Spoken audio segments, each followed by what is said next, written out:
L'effet psychique de la vibration supramentale, enregistrement produit lors du mois de juin de l'année 2024, la conscience supramentale génère une vibration qui a un effet psychique. C'est un effet qui peut être ressenti, qui peut être capté justement sur le plan vibratoire. Et la particularité de l'effet de la mise en vibration, c'est que ça fait écho à un savoir auquel on peut porter et que ça crée une forme d'activation. Bernard de Montréal, qui a initié le mouvement de la conscience supramentale au Québec et dont nombreux enregistrements sont présentement disponibles sur le web, a une parole à effet psychique et d'autres instructeurs aussi. L'effet psychique de la vibration supramentale, c'est que l'énergie qui est véhiculée à travers la parole a une portée transformatrice, a une portée d'être un élément catalyseur pour activer le potentiel latent ou à peine émergent ou en voie d'émergence au sein de l'individu qui est marqué pour vivre le processus de la fusion. L'effet psychique de la conscience supramentale en lien avec une parole, quelqu'un qui a une parole vibratoire, c'est un petit peu comme quelqu'un qui, par exemple, va avoir, dans le fond, ce qui me vient en tête, c'est une allumette qui est allumée. De partager le feu qui est produit par une allumette allumée à une autre personne, ça n'enlève rien au feu qu'on peut avoir. J'invente rien, là. Il y a une petite anecdote de sagesse que de partager la lumière à quelqu'un, ça n'enlève rien à la lumière qu'on a. Puis, il y a d'autres personnes qui en bénéficient. Par contre, ici, par rapport à la conscience supramentale, à la différence de la sagesse issue de la haute spiritualité, en fait, c'est un feu qui est partagé ou propagé entre individus concernés, en ce sens que tout est reçu sur la forme récipient, comme a été déjà énoncé à moult reprises certains philosophes. Et en relation avec cela, c'est que si la personne est marquée pour la conscience supramentale, elle va avoir la sensibilité psychique au moment de percevoir un enregistrement à caractère vibratoire pour reconnaître la vibration et reconnaître que c'est ça. Donc, être en contact avec un enregistrement à caractère vibratoire, ça peut être un élément catalyseur qui peut favoriser l'autodéploiement vibratoire de sa personne et sortir la personne de la peur. En ce sens que si une personne écoute tout le temps des bulletins de nouvelles et est pris dans un état de peur qui est amplifié par de l'enflure médiatique qui est fait, dans le sens qu'il y a un effet de loupe qui est généré par certains médias, donc un peu comme une loupe qu'on met tout le temps à l'emphase en regardant en détail qu'est-ce qui ne fonctionne pas dans la société, et que la personne, à partir de ça, se met à réfléchir, la société va mal, ma vie va mal, il y a un problème de pénurie de logement, il y a un problème d'endettement au Canada, des ménages grandissants, il y a des problèmes pour avoir accès au réseau de santé, etc.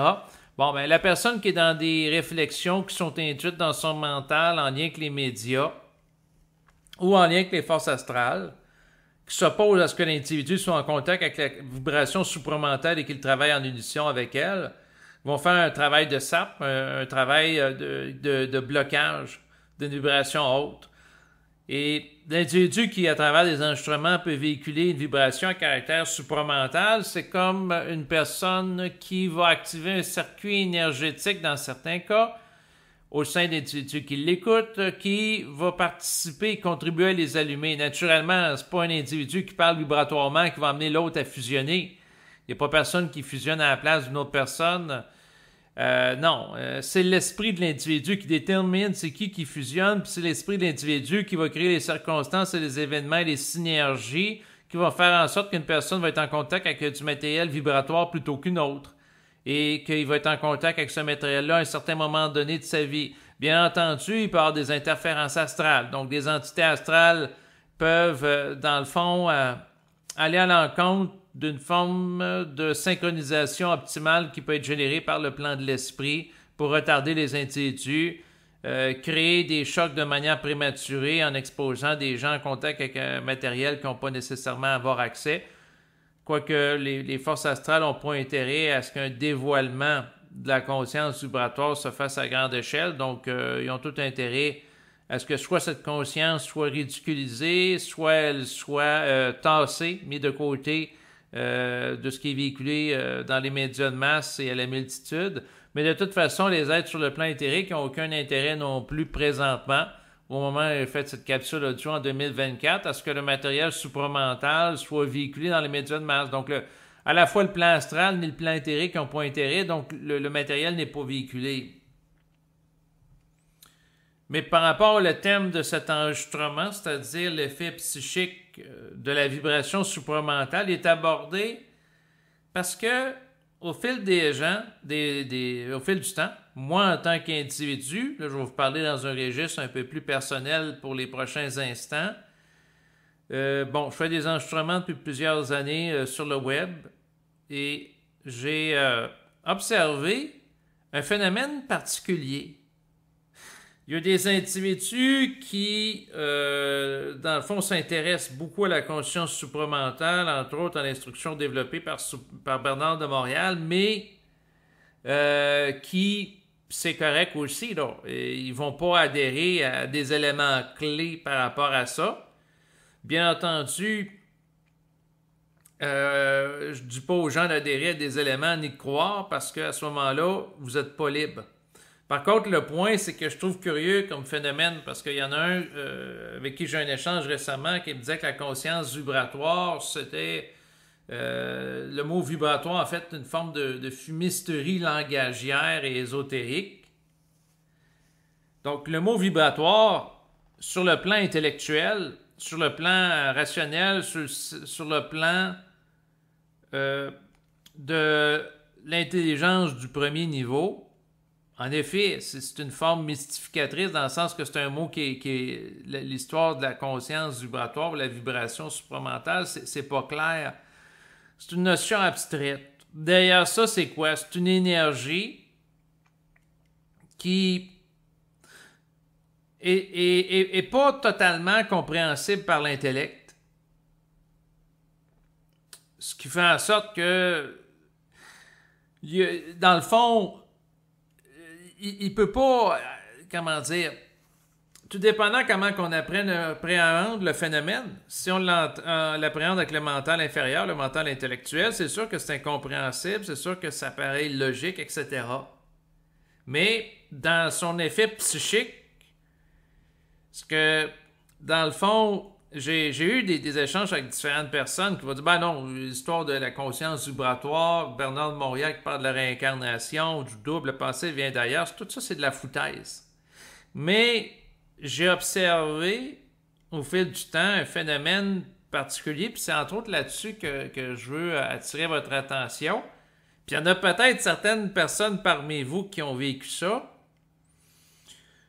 Il y a des gens qui vont dire, ben, regarde, cette instruction-là, ça ne tient pas la route sur le plan intellectuel, c'est de la folie, c'est du délire schizophrénique, c'est le fruit d'hallucinations, c'est le fruit de problèmes de gens qui ont des problèmes de santé mentale, qui ont une imagination débordante, qui ne savent plus quoi faire avec. Sauf que le point, je pense entre autres à une personne qui a changé au moins 3 fois de pseudonyme dans ses échanges avec moi. Je suis pas mal sûr qu'elle m'écrit toujours. D'un côté, elle est extrêmement critique, elle n'adhère pas au principe que la pensée vient d'ailleurs, sauf qu'au fil des ans, puis elle a changé de pseudonyme parce qu'à un moment donné, je l'ai barré à quelques reprises. J'ai toujours cette impression-là qu'elle m'écoute avec assiduité parce que dans le fin fond d'elle-même, à quelque part, sans qu'elle veuille la mettre consciemment, elle sait que c'est ça. Mais elle n'est pas capable de se l'expliquer intellectuellement. Et son mental inférieur, son intellect résiste. Elle avait une forme de dualité. Puis il y a des gens qui vivent une forme de dualité, dans le sens que j'échangeais récemment avec quelqu'un, j'ai dit, regarde, c'est correct, tu n'es pas obligé de croire, puis il y a tel élément que tu as un regard critique, j'ai dit, pourquoi tu ne t'intéresses pas plus à des gens qui sont des penseurs athées, tout simplement. Comme ça, tu n'as pas besoin de croire que la pensée vient d'ailleurs, que la réincarnation existe, que la conscience vibratoire, c'est une réalité, ainsi de suite. Donc, les éléments fondamentaux, là, les postulats que véhicule Bernard dans sa pensée. Là, la personne a dit, ben, en fait, c'est ça, là. Il ne croit pas certains éléments, mais il y a certains éléments qui donnent de l'importance au niveau du psychisme. En fait, au fil du temps, il y a eu quelques personnes que, bon, c'est comme la personne me dit, ben regarde, ce que tu véhicules, tout ce qui touche au supramental, puis d'autres propos tenus par des personnes, tout ça, c'est de la folie, OK? Mais à ce moment-là, je dis, il n'y a aucun problème. Toi, si ça ne te rejoint pas, il y a d'autres personnes sur le web. Tu sais, ces éléments-là, comme l'existence des entités astrales, le plan astral, tout ça, pour toi, c'est de la fabulation. Ben, va écouter des enregistrements de penseurs athées, tu sais, ou matérialistes. Tu vas peut-être être plus confortable là-dedans. Des fois, il y a des gens qui disent, non, la personne veut continuer à écouter cet enregistrement-là.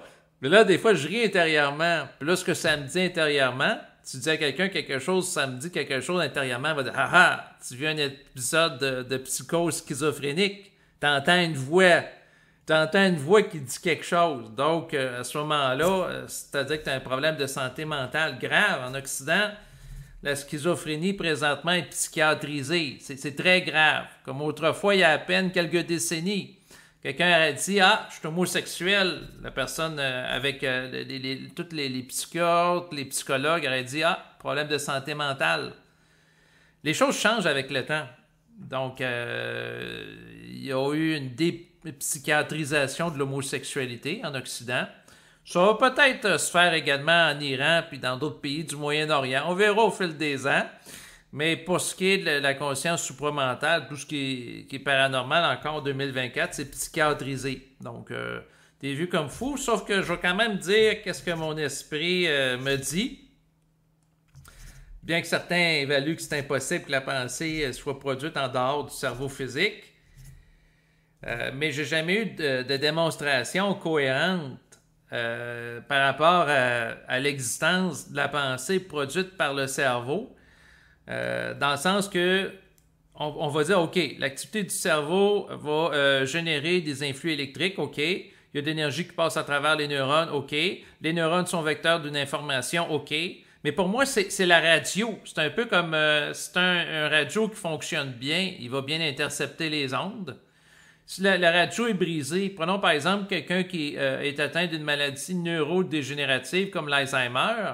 Bon, c'est sûr que si on prend une imagerie à résonance magnétique et qu'on voit l'intérieur du cerveau, puis qu'on voit qu'il y a des circuits de neurones qui sont détruits, puis qu'il y a des trous dans le cerveau, c'est sûr que dans le fond, par rapport au fonctionnement au quotidien de la personne, ça peut avoir un impact. Mais pour ce qui est de la pensée pure, de la conscience de l'individu, la pensée qui est à l'origine et qui prévaut dans le corps physique, à mon avis, elle demeure quand même intacte. Donc, et ça, c'est un phénomène qui est problématique par rapport à la science, surtout par rapport au phénomène de lucidité terminale. Donc, les phénomènes de lucidité terminale, c'est par exemple une personne qui est en résidence de personnes âgées depuis plusieurs mois. La personne est atteinte d'Alzheimer, sa condition cognitive s'est dégradée au fil des ans, elle a difficulté à reconnaître les proches, les membres de sa famille, que ce soit ses enfants, même son conjoint, ses amis, etc. Et quelques heures ou quelques jours avant de mourir, ben, elle va les reconnaître. Et là, comment expliquer ça alors que la personne est dans un état dégénératif, puis tout d'un coup, c'est comme si l'hypothèse qui peut être faite par rapport à certains scientifiques, ça serait de dire, ben, serait-il possible que l'information ne soit pas nécessairement localisée juste sur le cerveau physique, puis par rapport aux circuits de neurones qui sont en décrépitude, ou carrément des trous dans le cerveau à cause de l'Alzheimer, mais qu'il y a un support externe? Donc, aujourd'hui, avec l'informatique, on est plus intelligent. On réalise qu'on peut entreposer des données sur le disque dur de l'ordinateur, mais qu'on peut avoir des données aussi localisées par rapport à un espace d'entreposage qu'on va appeler info-nuagique. Donc, le cloud, en anglais, ou pour les Européens, Parce que moi, je joue au Québec. On a ici développé l'habitude, dans l'optique de protéger la langue française, d'utiliser le terme français pour décrire un objet ou un appareil. Comme par exemple, ici, on va parler de téléphone intelligent, alors qu'en Europe, des pays comme la France vont parler de smartphone, en reprenant le terme de l'anglais. Donc ici, on parle d'infos nuagiques. Donc, on va dire, on peut entreposer des données sur l'ordinateur ou sur l'info nuagique. Et les données sur l'info nuagique, que l'ordinateur soit brisé ou pas brisé, ce que certains appellent les annales akashiques, l'information est là, dans le champ de l'info nuagique.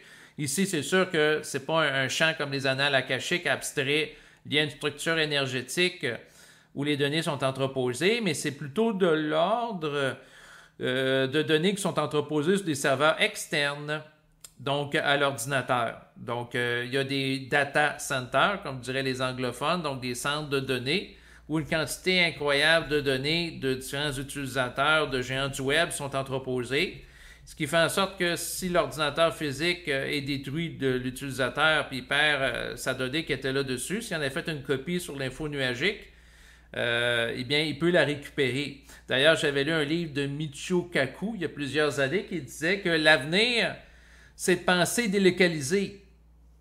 Et au lieu de penser d'entreposer toutes les données d'une manière centralisée sur un ordinateur qui nous met en position de fragilité parce que si l'ordinateur est détruit, on perd toutes les données. Mais non, les données vont être dans les ordinateurs du futur sur l'info nuagique qui va être accessible partout. Donc, Michio Kaku, de ce que j'ai compris dans son livre, parce que c'est un physicien qui s'intéresse à la futurologie. Il a écrit quelques livres là, très intéressants. Et ce qu'il expliquait, c'est que l'ordinateur du futur, tu auras peu ou pas de données dessus, mais l'essentiel, dans le fond, de tes données vont être liées à l'info nuagique qui va faire en sorte que toi, si tu es chez toi, tu as accès à tes données. Si tu prends l'avion pour aller faire un voyage, pendant que tu te diriges à ta destination sur l'avion, tu as accès à tes données en temps réel. Et lorsque tu arrives à ta destination de voyage, eh bien, tu te connectes sur un ordinateur puis tu as accès à tes données. Donc, peu importe l'endroit où tu vas te trouver dans le monde, tu vas avoir accès à tes données. Et pour ce qui est des données de la conscience, de l'individu, ici, je vais être doux. Je vais poser la question. Je vais dire, serait-il possible d'envisager, à la lumière de ce développement technologique récent, qu'il y ait un info nuagique qui serait lié à la conscience, ce que les anciens appellent les annales akashiques, où toutes les données relatives, dans le fond, aux individus, aux situations, aux événements sont enregistrées dans les éthers de la Terre, dans un champ d'égrégore, de structure énergétique, d'enregistrement, d'actions, d'individus et de situations liées à du passé. Donc, je pose la question. Et serait-il possible que cette conscience qui peut, dans le fond, avoir une réalité au-delà du corps physique en tant que support permette des phénomènes comme celui de la lucidité terminale?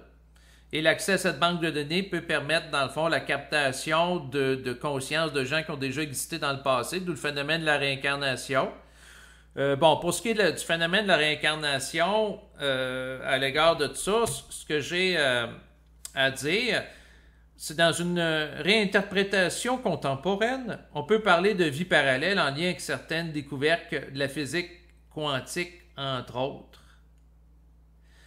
Dans le sens que, je vais élaborer un peu plus, OK, parler de réincarnation, c'est d'avoir une vision linéaire du monde, linéaire, par exemple, par rapport aux éléments, une vision aussi mécaniste, donc une vision déterministe.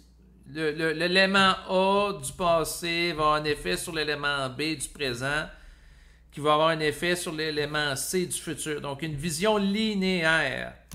Mais comme le physicien physique guillemets, en passant, il y en a peut-être un d'entre vous qui m'écoute parce qu'il m'avait déjà partagé à plusieurs reprises des vidéos de Philippe Guillemet ou Guillemant. Excusez-moi, je le prononce peut-être pas comme il faut. C'est un physicien européen. Donc, j'ai été voir de ses vidéos. Il m'a partagé ça. Ben oui, c'est intéressant. En fait, de ce que j'ai compris par rapport à ce physicien, Donc, ce Philippe, eh bien, c'est que, au lieu de penser les choses d'une manière linéaire, c'est-à-dire que le passé a une influence sur le présent, puis le présent sur le futur, ben, on peut penser que tous les moments ont une influence sur les autres. Donc, le passé, oui, a toujours une influence sur le présent, mais le futur a également une influence sur le présent. Ben là, c'est déstabilisant pour quelqu'un qui est cartésionnel, puis dans le fond, linéaire. Et si on applique ça par rapport aux existences, c'est-à-dire la vie d'une personne dans un passé peut avoir un impact sur son présent, mais la vie de la personne ou de la conscience de la personne du futur peut avoir un impact aussi sur son présent. Donc, dans cette vision-là, s'il y a des vies parallèles, ben, l'existence qui est faite dans un futur qui nous apparaît par rapport à notre trame linéaire dans laquelle on s'inscrit, peut avoir de l'impact comme ce qui s'est déroulé dans notre passé par rapport à d'autres existences. En lien avec la conscience qui se véhicule à travers tout ça.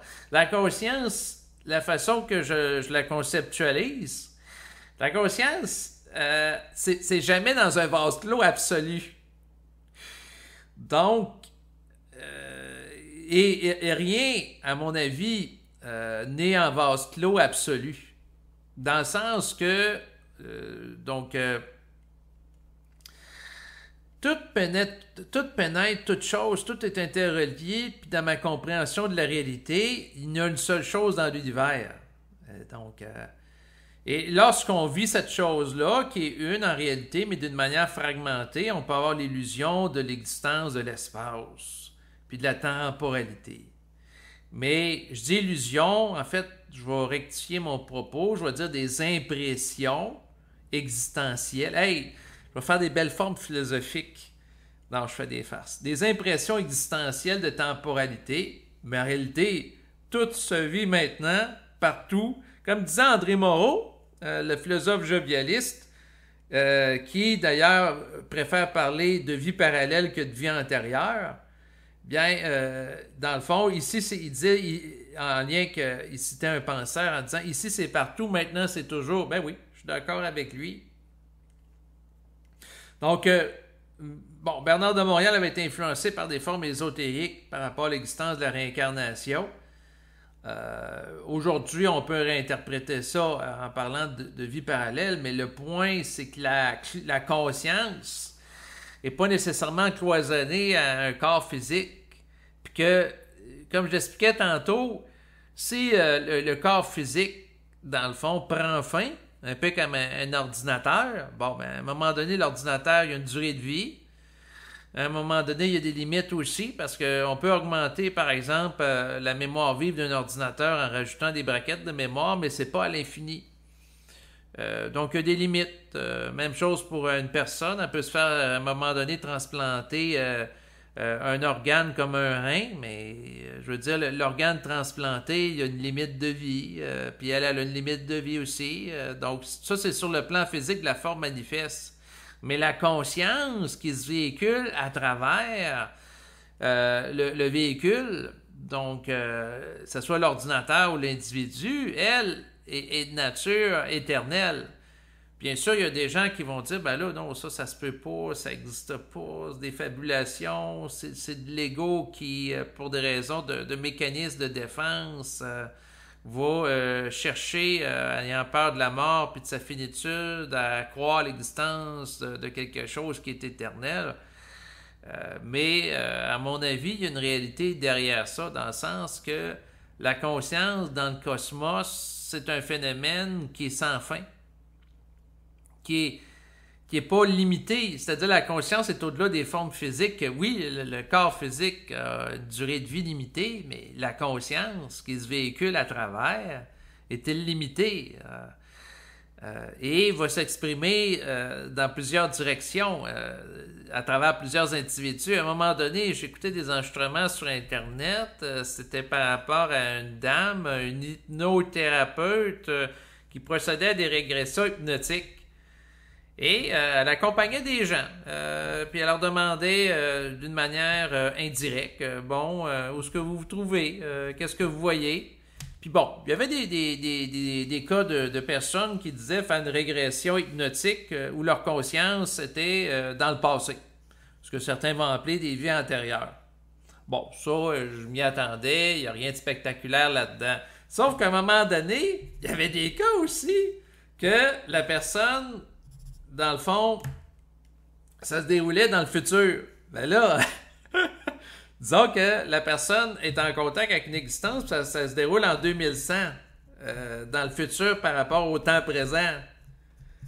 Fait que là, ça devient particulier comme phénomène. Donc, ça veut dire quoi? Ça veut dire que la conscience n'est pas nécessairement liée à une linéarité comme la flèche du temps qui a été représentée dans une vision physique classique, que le temps s'écoule comme une flèche dans une direction donnée, puis tu ne peux pas revenir en arrière, et ainsi de suite. Non.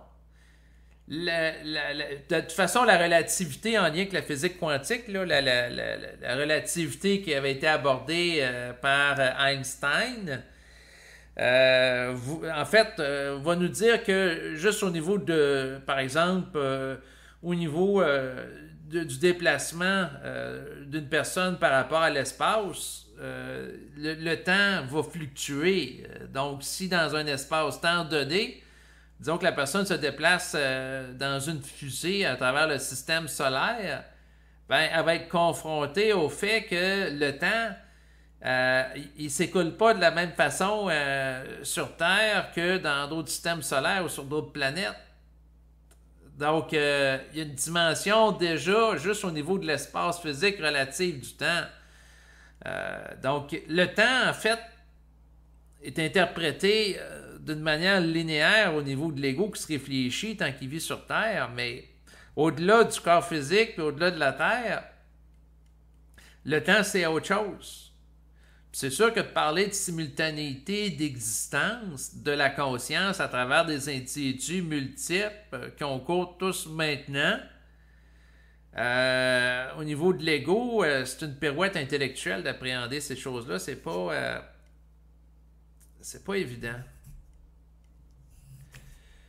Mais tout ça pour dire quoi? En fait, je veux revenir à l'essence de l'enregistrement. C'est que, bon, aujourd'hui, des fois, c'est intéressant de regarder ça avec le développement de la science. Il y a des travaux comme Jean-Jacques Farbonnier, j'en ai déjà fait allusion, avec une vision de la conscience extraneuronale. C'est sûr que moi, vous n'êtes pas obligé d'être en accord, là. J'ai pas une vision que la conscience, c'est strictement le produit d'une activité chimique dans le cerveau, puis de l'activité des neurones, puis que c'est un épiphénomène de l'activité du cerveau physique. Puis lorsque le cerveau physique n'existe plus, plus de conscience. Fini! Ben non.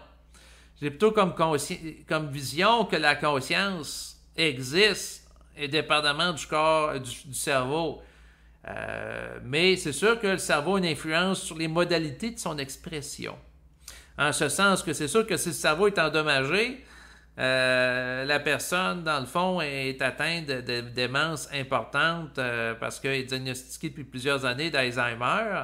Puis on regarde l'état de ses cerveaux, puis on se rend compte qu'il y a plusieurs trous dans le cerveau parce qu'il y a beaucoup de circuits neuronaux qui ont été détruits.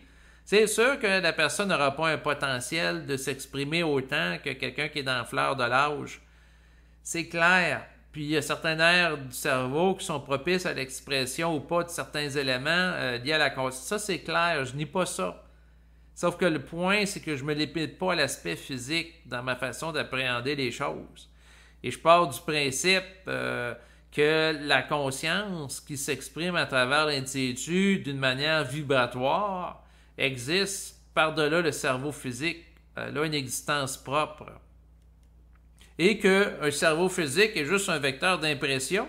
Prenons par exemple un individu qui utilise un ordinateur. Bon, ben, l'ordinateur, le boîtier, la tour, le clavier sont tout simplement des modalités d'expression que la personne utilise pour communiquer avec d'autres personnes sur le web. C'est tout.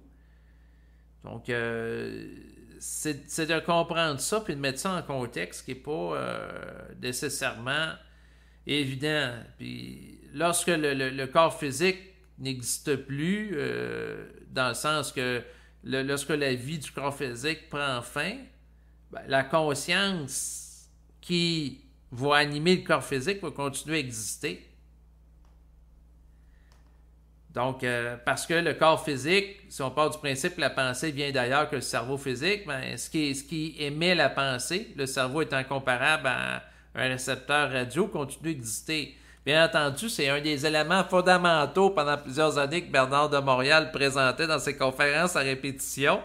Et j'ai eu le plaisir, dans un sens, de discuter avec une dame au fil des ans. Peut-être qu'elle m'écoute encore. Elle m'a écouté avec assiduité pendant plusieurs années. Puis, elle a toujours dit, non, la pensée, elle vient pas d'ailleurs. Ben, ça y appartient, c'est correct, mais je trouve ça étrange. Je vous explique. Il y a des gens de mon environnement. Prenons par exemple ma compagne. Bon, elle, mes enregistrements que je fais sur le web, là, elle les écoute pas ou très peu. Peut-être qu'à un moment donné, je vais faire un enregistrement qui dure 50 minutes. Elle va peut-être écouter 1 ou 2 minutes. Elle les écoutera pas avec assiduité. Ça sera pas une fan, ça sera pas une groupie. Et heureusement, je voudrais pas avoir une disciple avec moi, là, parce que ça nuirait à un rapport égalitaire avec elle, puis ça serait inintelligent. Tandis qu'il y a d'autres personnes sur le web que je sais très bien qui m'écoutent avec assiduité, mais paradoxalement, la nature des propos ou des concepts véhiculés, intellectuellement, ils vont résister, ils vont dire ça n'a pas d'allure, mais il y en a, comme la dame auquel je fais allusion, parce que là, il faut le faire, là. La personne, pendant plusieurs années, a écouté régulièrement Bernard de Montréal en conférence. Elle a dit que la pensée ne vient pas d'ailleurs. J'ai eu un paquet d'échanges avec elle, puis peut-être elle m'écoute encore présentement, parce que je sais que pendant plusieurs années, elle m'écoutait avec une certaine assiduité, puis j'ai eu des échanges de courriels, puis des fois, je la bloquais, puis elle réapparaissait avec un autre pseudonyme, je la rebloquais de nouveau, elle réapparaissait. Ce phénomène-là m'indique quoi? C'est que dans le fond d'eux-mêmes, il y a certaines personnes qui savent que c'est ça, la réalité. Ou en tout cas, il y a une partie d'eux qui évalue que c'est ça, parce que ça, ils n'écouteraient pas ça, puis ils aiment ça, entendre parler de ça. Ou ils aiment, dans certains cas, il y a des gens qui vont dire, bon, Bernard de Montréal, c'est de la fumisterie, etc. Mais il y en a certains qui vont se rattacher à ça puis le réécouter. C'est comme la personne qui va dire, ben là, telle affaire que Bernard de Montréal dit, ça tient pas la route. Je dis, OK, mais tu vas-tu arrêter d'écouter ces enregistrements? Non, non, il est vibratoire, puis il me permet d'aller... Tu sais, la personne, à quelque part, a bénéficié d'une vibration, puis de l'effet psychique de l'enregistrement, même si à quelque part, elle résiste ou elle ne veut pas adhérer au cadre conceptuel, puis il y a des gens qui vont dire... ils vont arrêter pendant un bout de temps d'écouter ces enregistrements-là, puis après ça, ils vont y revenir. Pourquoi? Parce que, à quelque part, que ce soit consciemment ou pas, ils se nourrissent de la vibration. C'est un phénomène particulier. Tu as des gens qui vont dire que c'est pas vrai, des niaiseries, qui vont écouter ça, comme la dame que je faisais allusion, avec plus d'assiduité que ma compagne, qui, elle va pas dire des niaiseries, mais est comme détachée. Hein? Elle n'est pas... c'est pas une fanatique. Tandis qu'il y en a d'autres qui s'opposent d'une manière fanatisée, que c'est pas vrai, c'est des niaiseries, mais ils écoutent ça avec régularité. Fait qu'à quelque part, j'en viens à la conclusion que, dans le fond d'eux-mêmes, ils pensent que c'est réel ou qu'ils veulent pas l'assumer. À quelque part, ça les dérange. Il y a quelque chose de tordu, de particulier. Mais pour ce qui est de l'effet psychique, la vibration supramentale, ben des fois, ça me fait rire en passant en tant qu'égo. Peut-être que tantôt, je vais amener l'enregistrement dans un registre plus vibratoire, de manière plus impersonnelle.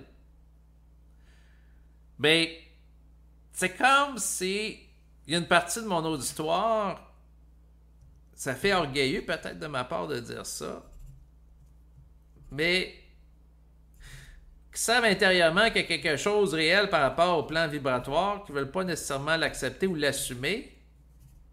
Ils sont comme pris à écouter des enregistrements vibratoires parce que là, quand ils se tournent vers des enregistrements d'autres spiritualités, ils ne vivent pas autant, ou des trucs matérialistes, ils ne vivent pas autant. Fait que là, c'est comme si l'esprit les attend au détour. C'est comme la personne va dire, ah ben non, le cerveau, c'est lui qui crée la pensée, c'est moi qui contrôle ma vie, j'ai un libre arbitre, dans le fond, si j'ai des bonnes pensées aujourd'hui, c'est parce que je m'alimente bien, parce que c'est vrai qu'il y a un impact de l'alimentation sur le cerveau, là, dans le sens que si la personne n'est pas alimentée adéquatement en termes de sucre, Donc, ça va avoir un impact sur le fonctionnement là, de son cerveau. Là. C'est sûr, c'est quelqu'un. Mais il n'y a pas juste ça. Tu sais, la personne qui s'attribue l'origine de la pensée, puis dire, ben, bon, j'ai été prendre ma médication pour augmenter mon taux de sérotonine dans le cerveau, ce qui va favoriser une meilleure qualité psychique, un meilleur état d'être.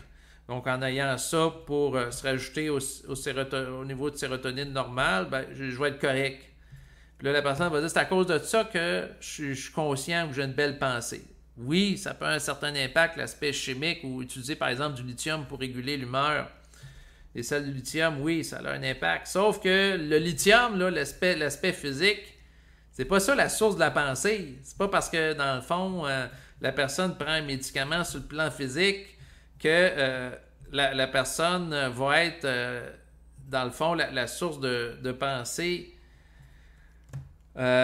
créative ou joyeuse ou peu importe. La pensée est ailleurs. Ça peut moduler ou réguler l'état d'être de la personne. Ça, je dis pas le contraire, la médication, mais elle a ses limites aussi. Peut-être qu'un jour, peut-être dans 20 ans, dans 100 ans, je sais pas. Dans le système, dans le fond de santé, les gens ne sont pas nécessairement très vite. Les choses se font lentement. Ils vont réaliser que finalement, ben, ça explique pas tout. L'impact de la médication, le neurotransmetteur, les hormones dans le cerveau. Il y a des limites par rapport à ça pour dire que la pensée est déterminée strictement par rapport à ces éléments-là. Mais bon, chaque chose en son temps. Pour ce qui est de la conscience supramentale, je voulais l'amener d'une manière impersonnelle, mais j'aime ça parler de manière personnelle aussi. Dans un sens que j'ai l'impression que il y a des gens qui écoutent de mes enregistrements qui n'ont pas le choix de les écouter parce que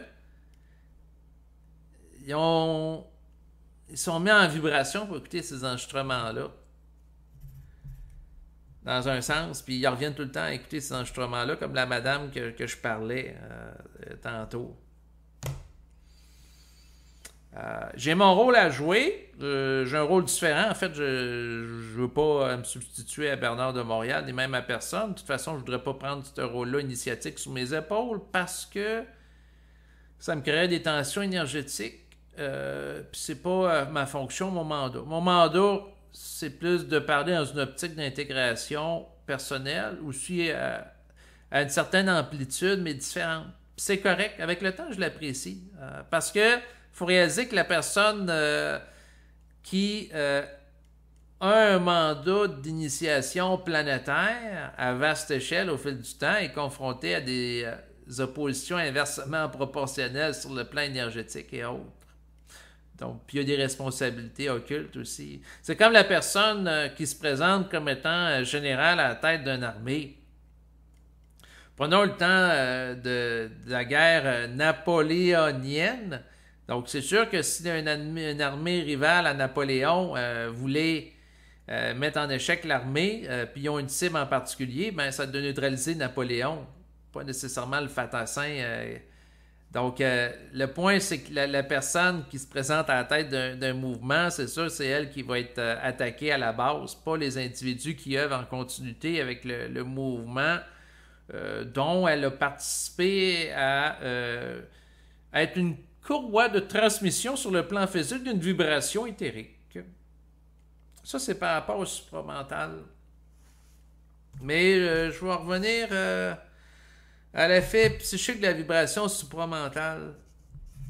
C'est-à-dire que l'effet psychique est en lien avec le fait qu'une personne, lorsqu'elle sait, puis elle perçoit la vibration, elle est obligée de reconnaître c'est ça. C'est sûr que l'intellect peut être déstabilisé et dire, ben là, je sens qu'il est vibratoire, Bernard, qu'il y a quelque chose qui passe, mais il me semble le concept de réincarnation, c'est pas assez ajusté.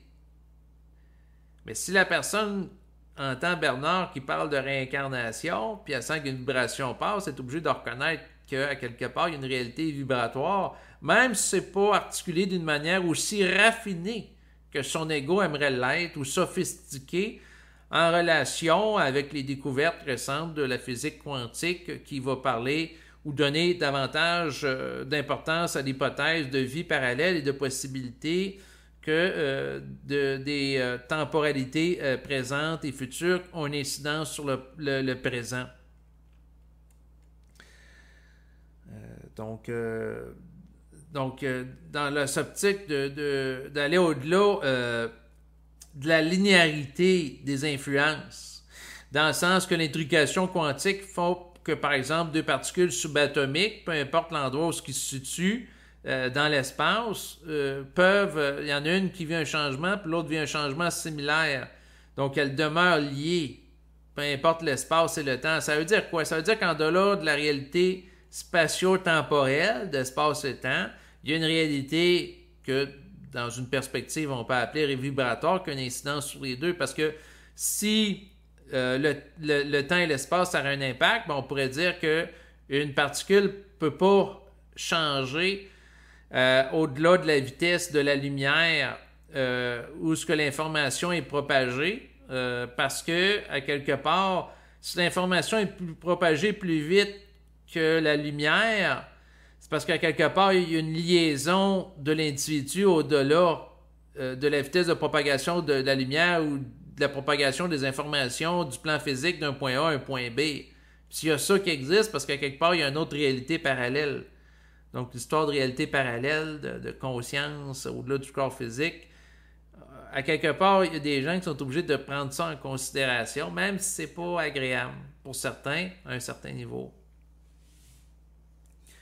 Mais tout ça pour dire quoi? Les gens qui ont écouté des enregistrements de Bernard pendant des années de temps, ils ont un mental, dans certains cas, en particulier, qui ont été changés. J'ai eu, dans un sens, dans ma vie, le privilège, il y a plusieurs années, là je ne le fais plus aujourd'hui, mais il y a plusieurs années, j'avais interviewé plusieurs personnes qui avaient été à des conférences de Bernard de Montréal, qui avaient connu le séminaire qu'il a animé.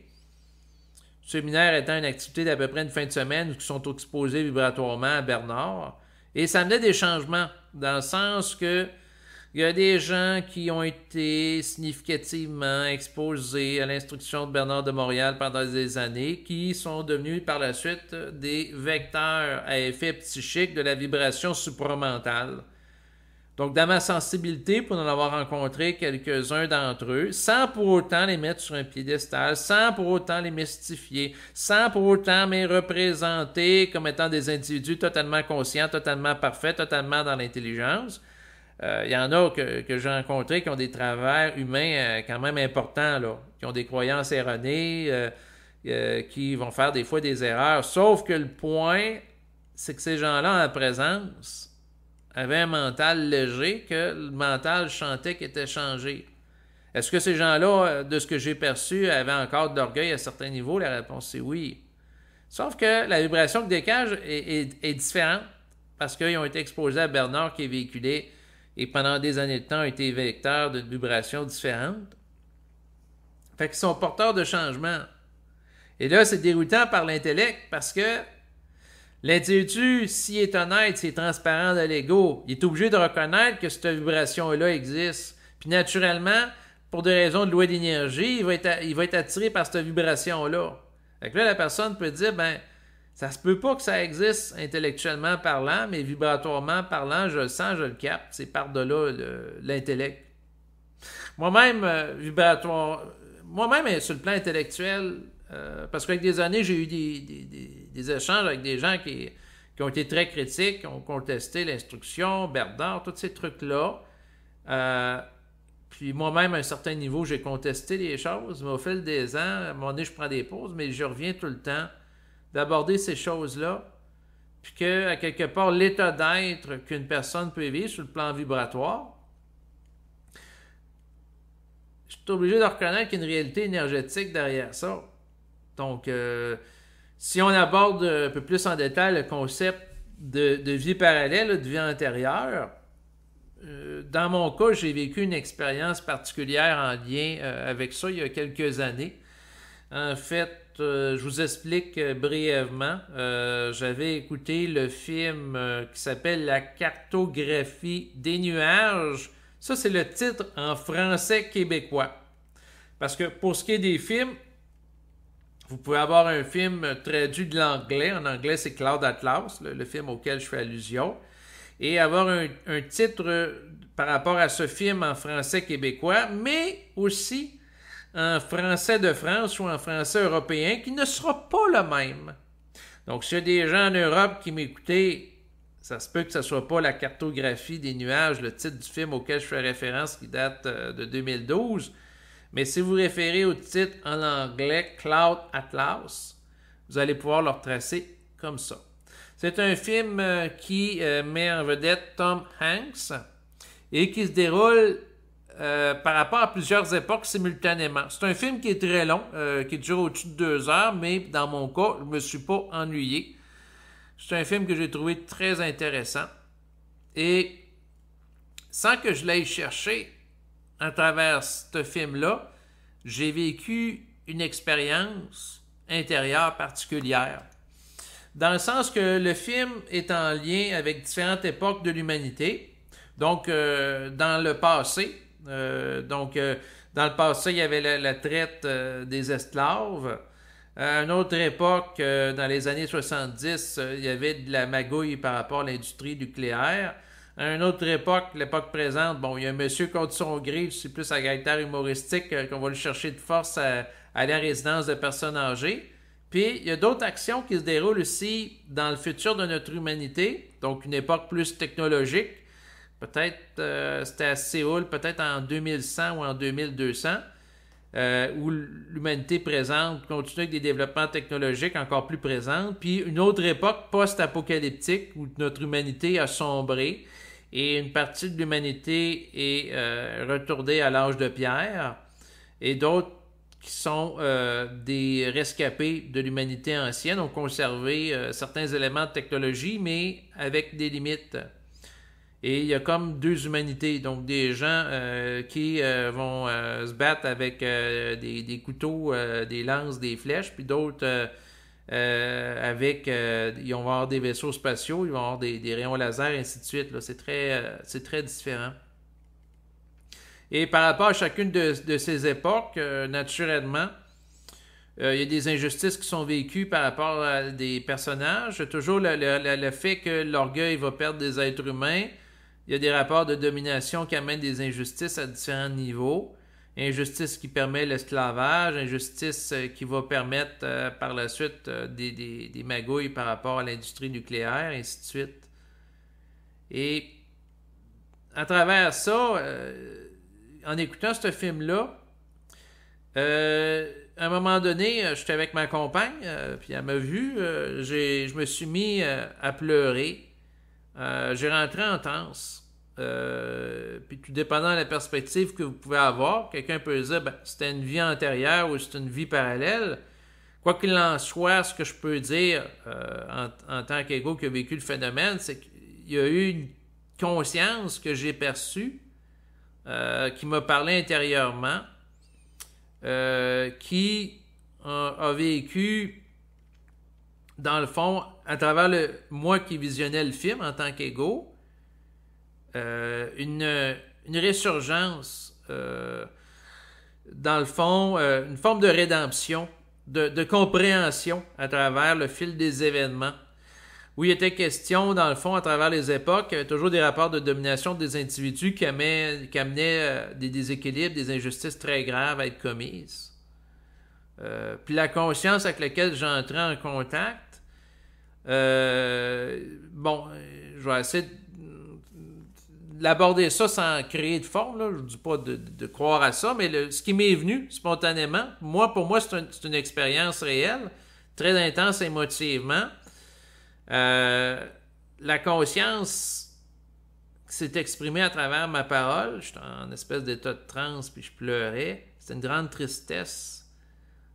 Parce que dans le fond, le scénario qui était présenté le film avec un développement technologique, ensuite un état de déchéance, puis une civilisation post-apocalyptique avec les vestiges de la civilisation actuelle.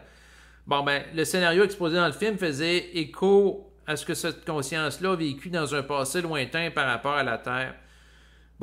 Il y a certains médiums, que ce soit Edgar Cayce ou autres, vont parler qu'il y a des travaux aussi là, qui ont été faits par des gens de l'archéologie interdite, qui a un peu plus de 12 000 ans.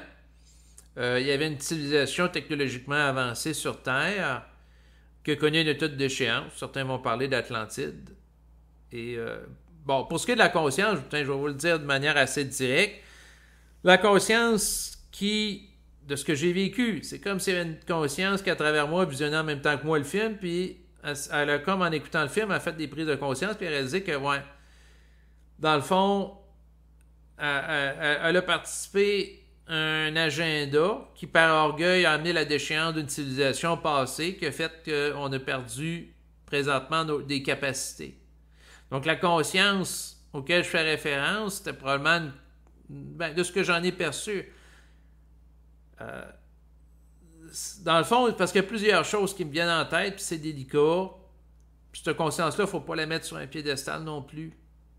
Mais en fait, je vais essayer de m'exprimer avec clarté.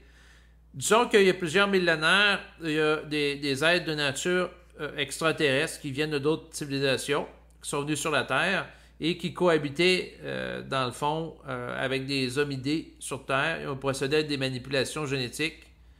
Et eux autres même, ils ont sombré dans un état de déchéance. Et ils ont fait des erreurs graves qui ont coupé les êtres humains de leur source. Puis ça a amené des situations de l'esclavage de l'être humain par l'être humain, ainsi de suite. Et ça a amené comme une civilisation post-apocalyptique dans le passé. Une civilisation, une humanité, devrais-je dire. Je ne devrais pas parler de civilisation, mais une humanité, dans le fond, de l'involution, où les gens ont perdu contact avec la conscience universelle, et que la conscience qui visionnait le vidéo a comme réalisé les dégâts en relation avec le fait que dans un passé lointain, elle a participé à des manipulations génétiques qui ont amené des êtres humains coupés de leur source, qu'elle a péché par orgueil ainsi qu'un groupe d'autres personnes.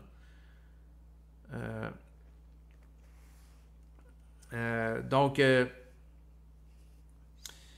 c'est parce que je vous parle de tout ça, puis ça me fait penser à Colin Chabot. Je sais pas, je le prononce comme faux. C'est plate parce que quand je passe d'un niveau de conscience à un autre pour faire référence à des éléments qui me viennent, donc, des fois, quand je tombe dans la mémoire plus factuelle en lien avec l'époque actuelle, des fois, je perds un peu le... Ok, ouais, c'est Colin Chabot. Il a fait des vidéos sur Internet. Vous pouvez aller le voir. Puis lui, il est en contact avec une entité qui s'appelle Nadja. Il y a une vidéo qu'il a réalisée qui s'appelle Nadja à l'origine de tout. Bon, ben, ce qu'il décrit par rapport à la conscience à travers sa vidéo va exactement dans le même sens de ce que j'ai capté à travers la conscience que j'ai eue sans qu'on se connaisse. Lui, le scénario, c'est que, dans le fond, dans un passé lointain, il y avait des êtres qui étaient très conscients, puis à comparer d'eux, ben nous autres, on est très peu conscients, dans le sens que si on vit sur Terre, puis si on est très chanceux, on va se rendre à 100 ans, tandis que tu as des êtres qui pouvaient vivre pendant des millénaires, puis il n'y avait pas les limitations physiques qu'on a, pas les mêmes limitations de compréhension, et ainsi de suite. Donc, des êtres qui ont une compréhension multidimensionnelle d'eux-mêmes, qui ont connu un état, qui ont été amenés dans un scénario terrestre auquel ils ont été liés, ils ont connu un état de déchéance. Et par rapport à ça, il y a l'ufologue québécois Jean Cazot, dans le fond, qui, à un moment donné, avait, à travers ses livres, il en a fait référence publiquement, partagé des régressions, dans le fond, hypnotiques avec des cassettes où une entité qui s'appelle Asroth s'est exprimée à travers lui, qui aurait, de ce que j'ai compris, vécu dans une civilisation avancée sur le plan technologique avec des vaisseaux, mais dans un passé lointain de l'humanité. Et pour moi, depuis le départ, depuis que je suis tout jeune, l'histoire que le développement se fait linéaire sur Terre, là, dans le sens que dans le passé, il n'y avait pas de technologie, puis progressivement, on développe la technologie là, depuis Jésus-Christ ou, dans le fond, les dernières années, là, les 2000 ans, là. Pour moi, c'est erroné. À mon avis, dans le passé, il y avait une technologie très poussée. Il y avait même des manipulations génétiques sur Terre. La Terre, à un certain niveau, c'est un laboratoire d'expérimentation génétique. Et par la suite, progressivement, on redécouvre des éléments de technologie en lien avec un passé lointain, dans le sens que le clonage qu'on a entendu parler, entre autres la brebis de lit, c'est pas quelque chose de nouveau par rapport à l'histoire de la Terre dans un passé lointain, dans le sens que du clonage d'animaux ou d'êtres vivants, il y en a déjà eu dans le passé, là. C'est pas les scientifiques, là, au début, à la fin des années 1990, début 2000, qui ont découvert ça. Mais non, ça existait déjà, du clonage d'animaux, etc. Sauf que la technologie s'est perdue avec le temps. Et c'est sûr que là, je m'égare un peu. Je vais essayer d'être sage et de reprendre le sujet principal que je veux aborder. En fait, le point, c'est que j'ai vécu une expérience intense, donc d'une grande tristesse, puis c'est comme si la conscience qui était en lien avec ce moment-là avec moi sur le plan psychique a comme réalisé la portée de ses actions dans un passé lointain par rapport à l'humanité qui a participé à son évolution, sa déchéance. Puis une espèce de regret sincère, donc pour ça que je parlais de rédemption, que ça n'a pas de bon sens, que les choses doivent être ajustées sur le plan vibratoire pour pas que de telles erreurs se reproduisent dans le futur, qui ont amené l'humanité à sombrer dans l'évolution en relation avec l'espace de pouvoir, de domination de certains êtres dans un passé lointain. Bon, ça c'est une expérience. Elle a été très intense. Ma compagne était là, me voyait pleurer, elle ne comprenait pas trop. Mais le film a été déclencheur par rapport à ça. C'est un petit peu comme, par exemple, quelqu'un qui aurait été enlevé par les extraterrestres, qui écoute le film Fire in the Sky par rapport à ce qui est arrivé à Travis Walton aux États-Unis. Donc, c'est un bûcheron qui a été enlevé pendant quelques jours là, par des extraterrestres. Donc, quelqu'un qui a déjà été enlevé, mais qui ne s'en rappelle plus, ou qui est lié à ça, ben, il peut vivre une expérience traumatique intense en écoutant ce film-là. Ça va le chercher émotivement. Pourquoi que des gens, des individus vont nous chercher émotivement? Ça peut être en relation avec des traumatismes qu'on a vécus dans le passé, que ça réveille, évoque des traumatismes passés, dans le sens, bon, on va prendre un exemple classique. La personne va fuir un pays qui est en guerre lors de la Deuxième Guerre mondiale où il y a des bombardements par avion. Bon. La personne se ramasse en Amérique et il n'y a pas de bombardements par avion qui se font sur des populations civiles, à la différence de certains endroits en Europe où ce que ça a eu cours là, pendant la Deuxième Guerre mondiale. Et la personne, une fois rendue en Amérique, alors qu'il n'y a plus objectivement de menace, elle entend le bruit d'un avion, puis elle va se coucher par terre. Pourquoi? Parce que par conditionnement, par réflexe, elle a peur d'être victime d'un bombardement d'avion.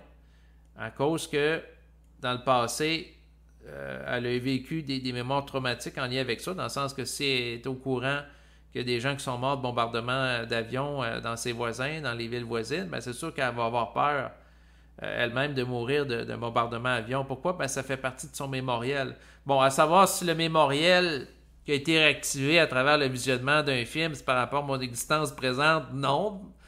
Ma vie en tant que personne, sur le plan physique, j'ai pas vécu le déclin j'ai pas participé au déclin d'une civilisation, là. J'ai pas cette envergure-là, cette amplitude-là. Mais à savoir, est-ce que l'événement traumatique pourrait être en relation avec une vie parallèle ou une vie antérieure, ça c'est un autre sujet. Est-ce que j'ai des preuves scientifiques, physiques, tangibles pour aborder ce sujet-là? La réponse c'est non. L'expérience, dans le fond, a été vécue par moi. Elle a été intense. Il y a eu une émotion qui a été libérée. J'ai comme senti par rapport à l'être qui a vécu ça, la compréhension, c'est comme ajusté vibratoirement. Donc, c'est quand même bien à travers le film. Visionner des films, naturellement, peut servir, dans le fond, à nous mettre en contact, à réveiller des situations traumatiques qu'on croyait enfouies par rapport à soi, mais serait-il possible que par rapport à d'autres personnes ou entités, ça réactualise ça? Ça, c'est une question à poser. Mais bon, le point que je veux faire, c'est que dans un sens, on est tous interreliés, puis essayer de faire la distinction entre soi et l'autre, c'est un petit peu comme dire la goutte d'eau, elle se termine où?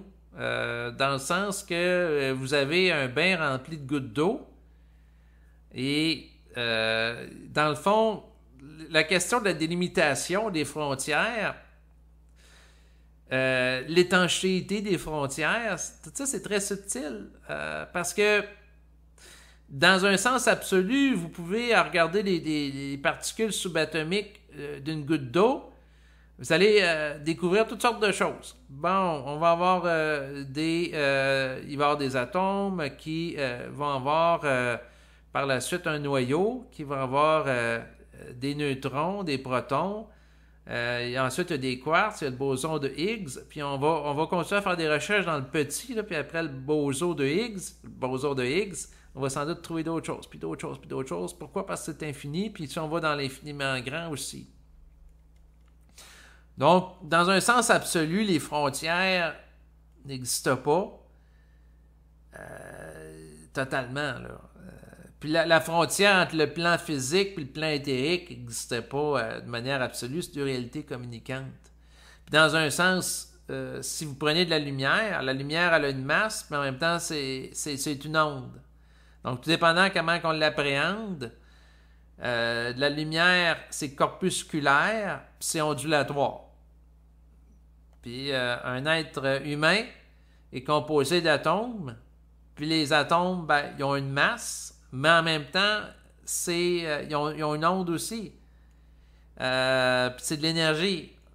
Donc, on existe sur un plan temporel qui va d'un passé vers un futur, mais en même temps, on existe simultanément au niveau de l'énergie dans un plan atemporel, ce que certains vont appeler le plan éternel. Donc, tout ça pour dire quoi? Ben, c'est pour dire que on peut pas comprendre psychologiquement le supramental, puis qu'il y a des gens qui le comprennent pas psychologiquement, puis sont frustrés de tout ça, dont moi-même parfois. Il y a des jours que je me lève, puis j'aime pas ça pour comprendre les choses intellectuellement, mais en même temps, je suis obligé de reconnaître qu'il y a des réalités énergétiques derrière ça, puis l'effet psychique que ça a.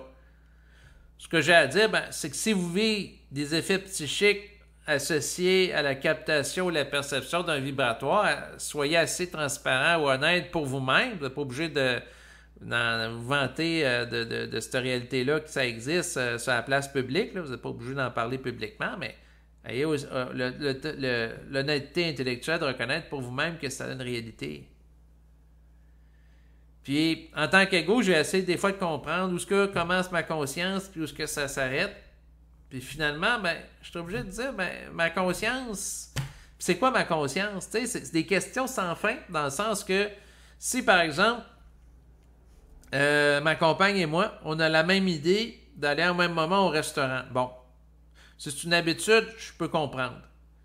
Mais si ça arrive la même idée au même moment, alors que ça ne s'inscrit pas dans le cadre d'une habitude, c'est sûr que la personne va tout le temps... le samedi soir, manger au restaurant indien, ben là, puis elle a cette pensée-là un samedi soir, puis l'autre en même temps, ben là, je ne parlerai pas d'une grosse synchronicité, c'est plus de l'ordre de l'habitude, du conditionnement qui amène cette idée-là. Mais si c'est une idée, disons par exemple, les deux personnes ont la même idée d'aller faire un voyage en Floride, alors qu'ils n'ont jamais voyagé en Floride, puis ça arrive tout d'un coup à la même journée, là, on va parler d'idées à caractère psychique qui vont être communiquées aux deux personnes en même temps. En fait, les deux personnes sont peut-être un peu comme des auditeurs d'une station de radio qui vont capter le même signal. Donc, si le signal leur dit d'aller en Floride, puis ils vont en Floride, ben, ils ont capté la même information. Si les gens captent psychiquement que telle ville va être détruite parce qu'il va y avoir une bombe nucléaire qui va être en lien avec une riposte qui va être articulée par intelligence artificielle en lien avec une espèce d'escalade insoluble entre les superpuissances que sont les États-Unis et la Russie. Bon, si la personne, on va garder ça plus simple, là, si la personne ou d'autres paquets de personnes qui ont une sensibilité psychique d'une certaine longueur d'onde reçoivent simultanément tous en même temps le signal d'aller au-delà des villes pour aller à la campagne au même moment, puis ils sont préservés par la suite de l'explosion de la bombe nucléaire à Montréal, ben là, je dis pas qu'il va y avoir une bombe nucléaire qui va exploser à Montréal, c'est un exemple à type indicatif. Là. Parce que là, je fais référence à un point du Québec où ce que je me trouve, là.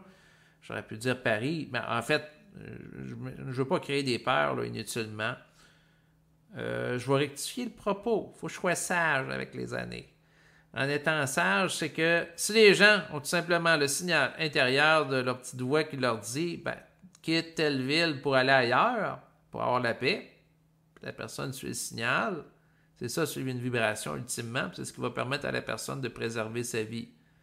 Mais si la personne a à préserver sa vie, elle va être mise en vibration par rapport à ça. Les lois d'énergie sont particulières parce qu'elles ne visent pas nécessairement à préserver la vie à tout prix, mais seulement les individus qui ont quelque chose à faire en lien avec l'énergie, qui ont actualisé quelque chose sur le plan physique en relation avec l'énergie.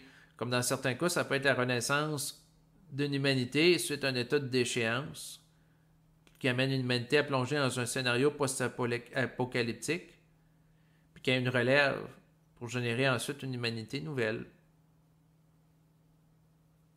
La sélection se fait sur le plan vibratoire, pas en fonction des connaissances psychologiques. Ouais. C'est la même chose pour les nouveaux initiés. C'est sûr que parler d'une initié, là, il y a des gens qui vont réfléchir ça, vont dire « Ah, c'est des affaires d'ego. » Dans le fond, quelqu'un va se définir comme étant initié, l'autre n'est pas initié. Donc, c'est... Non.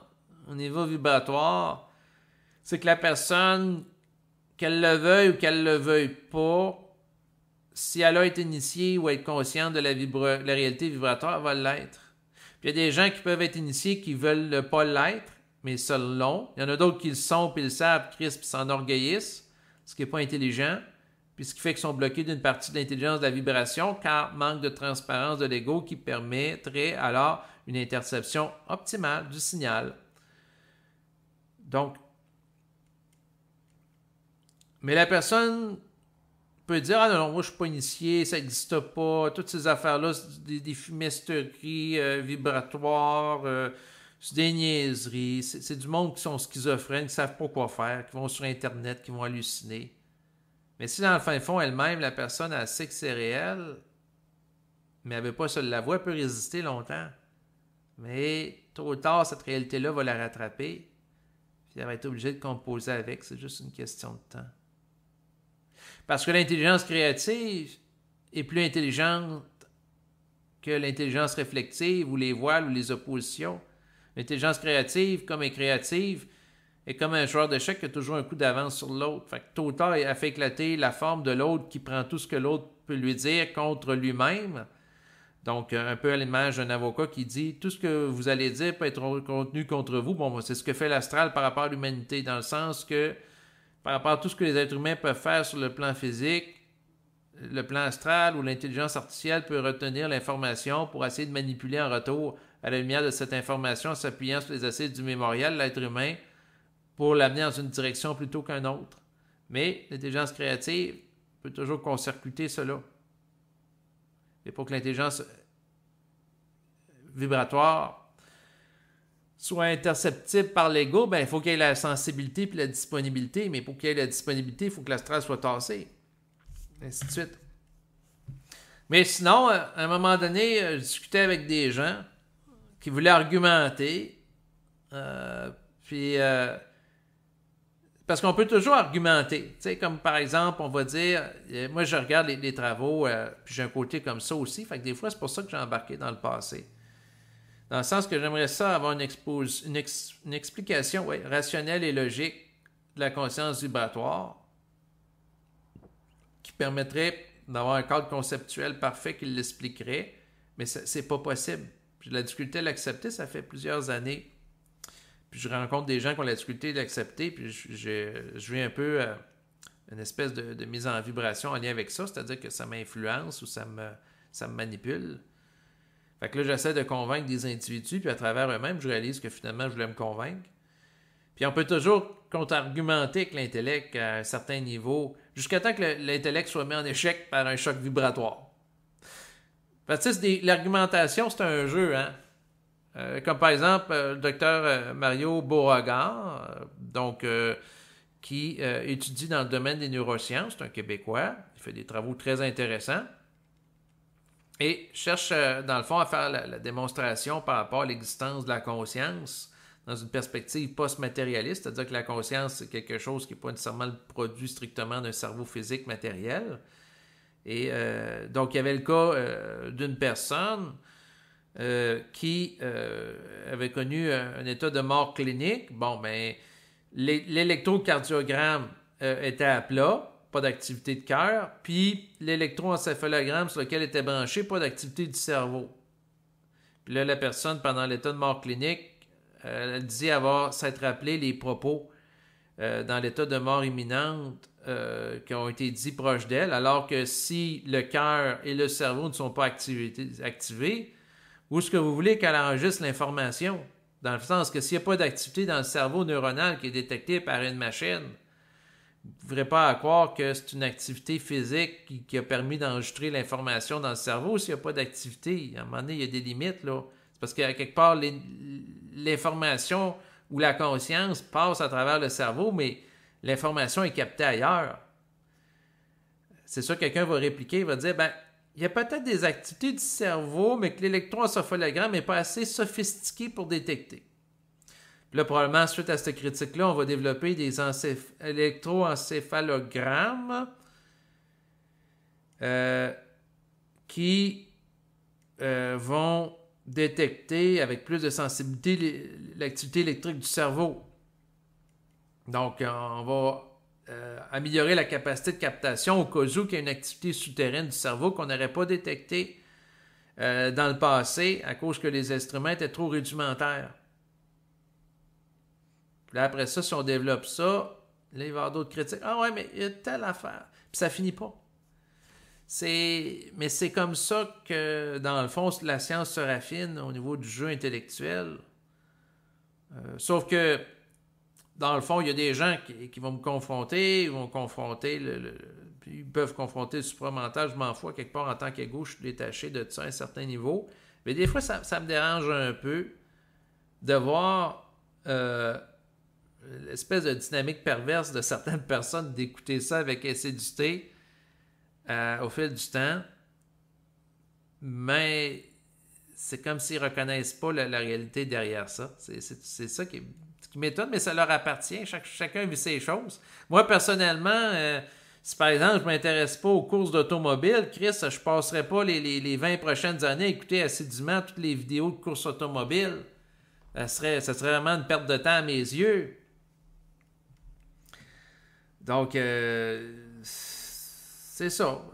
Qu'est-ce que vous voulez que je vous dise? Moi, mon expérience, parce que je sais très bien que si je parle puis je dis l'esprit me dit que, à travers mes propos, je rentre en transe puis d'une manière impersonnelle, je sais très bien que s'il y a un psychiatre conventionnel qui m'écoute, un travailleur social ou toute personne issue d'une vision matérialiste, conventionniste et réductionniste du monde va dire, ben, bon, ce gars-là, il parle, c'est un schizophrène, il cherche à rentabiliser son délire. La personne va dire, ben, ce gars-là, Chris, c'est vrai ses affaires, qui utilise cette conscience-là, cette capacité-là psychique de devenir millionnaire, santé parfaite, relationnel parfait, vie de couple parfait, ainsi de suite. Sauf que c'est tordu, cette crise de conscience-là. Fait que je peux pas, dans le fond, générer à partir de la conscience de ce que je capte des situations qui vont répondre à des critères de scientificité comme étant reproductibles en laboratoire à volonté. Donc, il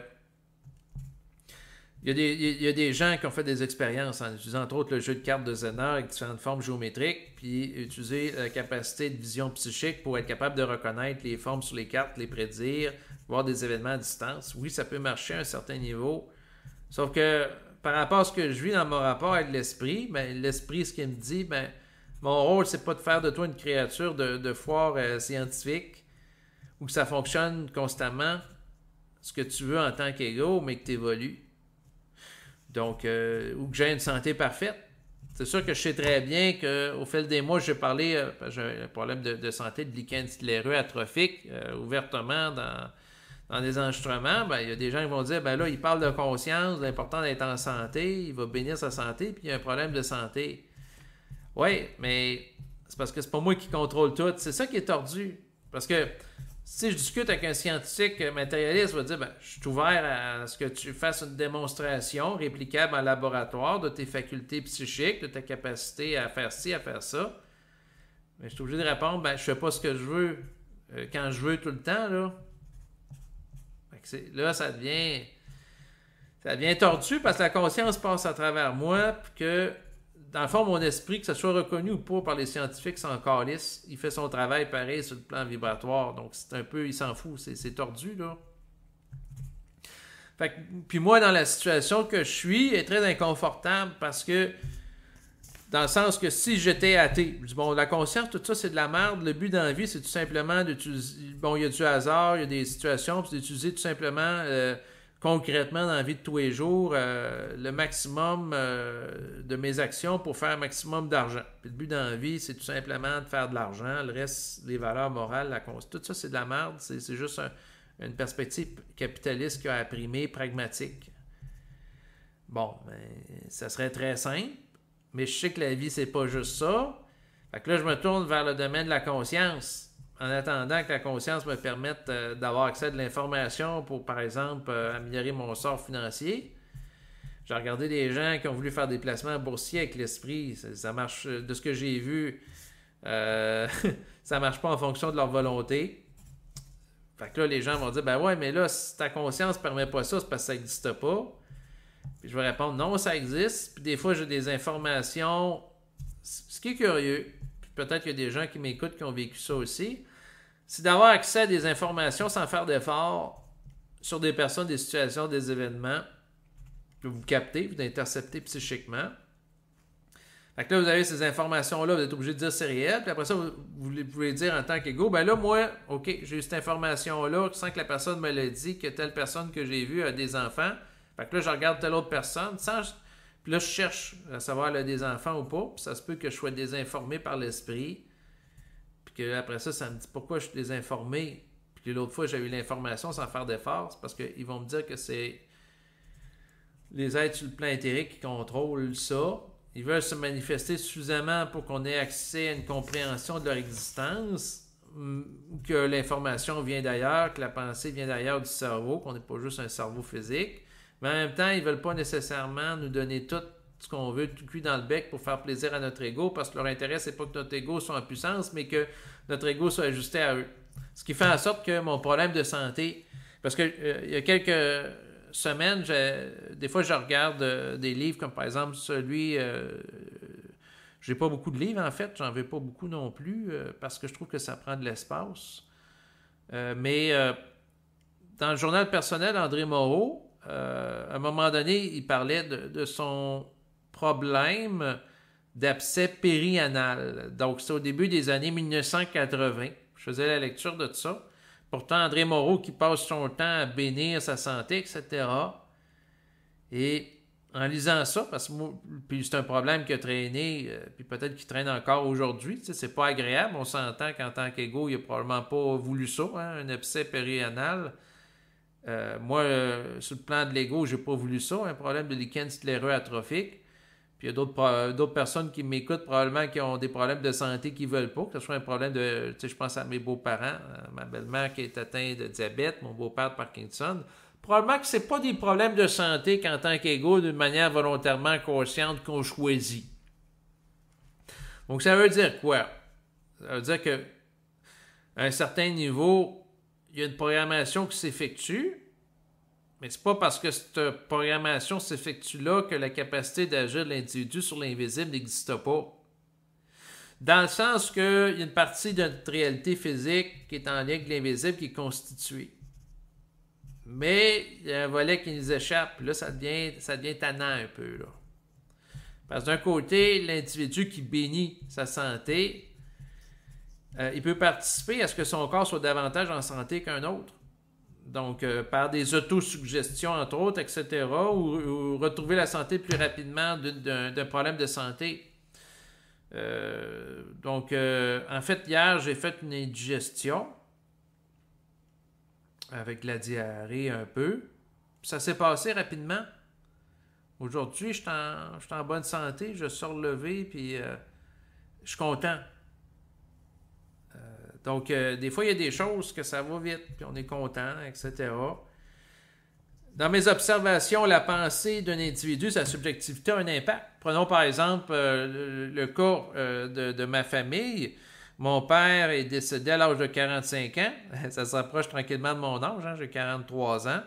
D'un cancer assez rapide de l'intestin. En quelques mois, il était atteint d'un cancer de stade 4. Mais c'est un homme colérique. Et son jumeau est toujours vivant à l'heure actuelle. Il a fait un examen au niveau des intestins. Parce que c'est sûr que si son frère est mort d'un cancer des intestins, puis il partage la même génétique que lui, étant jumeau, ben, il était un candidat potentiel au cancer, puis il a fait des vérifications, puis non.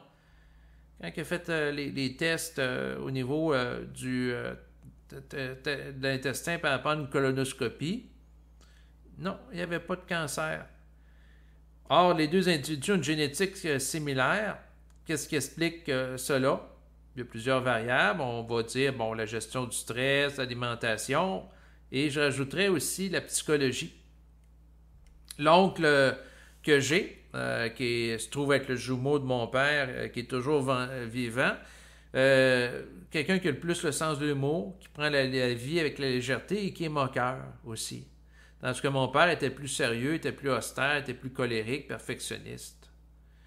Donc, la mentalité jovialiste, donc de prendre la vie avec le sourire, viser le bonheur, plutôt qu'être dans le masochisme moral, à mon avis, a une portée énergétique. C'est sans doute en relation avec le fait qu'André Moreau, quand même, ayant passé l'âge vénérable de 80 ans, donc ce philosophe québécois écrit toujours des livres aujourd'hui, et il a toujours une acuité psychique, alors qu'il y a plein de personnes passées 80 ans qui sont décédées ou qui se ramassent avec des problèmes d'Alzheimer qui font en sorte qu'ils ont perdu la carte ou qui ne sont pas en mesure d'écrire des livres et ils ne sont même pas en mesure de reconnaître leurs proches, là.